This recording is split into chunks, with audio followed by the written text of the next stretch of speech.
Yol, nəqliyyat, mədəniyyət bir sözlə hər şey deməkdir. Yəni yol olan yerdə inkişaf da olacaq.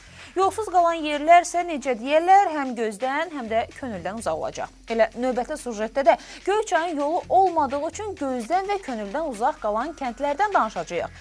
Ekrana yaxın əyləşib Göyçayın kənd yollarını görsəz, öz yollarımıza şükür edəcəksiniz. Odur ki, sujeti izləyək. Göyçay rayon mərkəzindən 30 km uzaqlıqda yerləşən 5 kəndin yolu, həmçinin Bakı-Qazax, Bakı-Şamaxı-Yevlax magistral yolunu birləşdirən alternativ yol artıq neçə illərdir bərbad vəziyyətdədir. Sakinlərin sözlərinə görə əvvəllər bu yol Kürdəmir rayonundan, eləcə də Ucar rayonundan İsmailliyə gedən insanlar üçün ən normal alternativ yol olub. Bundan əlavə Göyçay rayonunun ikinci böyük kəndi olan İncə kəndi də bu yolun üzərində yerləşir. Sürücülər əvvəldə 20-25 dəqiqə qət etdikləri yolu hazırda 1 saat 20 dəqiqəyə getmək mümkündür. Yollarımız bir an mən dedim ki, pis gündədir. Yollarımızı, yəni xəstəmizi rayona aparıb gətirə bilmirik. Ondan sonrasına. Yəni qobular çoxdur, çökəklər çoxdur yollarda. Məktəblər məktəbə gələ bilmir. Hətta sakinlər gileylənir ki, yolların bərbad olması səbəbindən bura təcili tibbi yardım da gəlmək istəmir. Bərbad haldadır. Özünüz geçsin, müşkiyə gelib, dəyib qayısı bilirsinə vəziyyətdir. Sözümüz budur. Yol işləyirik. Biz 2 saat xəstəmizi göç yapara bilmirik. Həkim çağıra bilmirik, gətirə bilmirik. Vəziyyətimiz çox yol saatın bərbad haldayıq.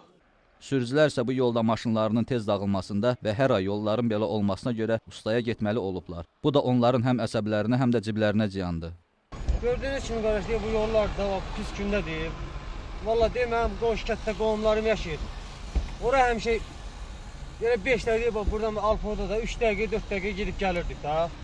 İndiki vaxtda heç nə maşına pul çatdıra bilmirik, nə bilim peredok yığdırırıq, nə bilim gedirik, gəlirik. Elə ikinci dəfə gedib gəlmək olmur. Sınır maşın qalır, imkan da yox düzəltdirməyə. Bəzi yolu tanımayan sürücülər isə bu yolla gəldiklərinə görə peşman olduqlarını deyirlər.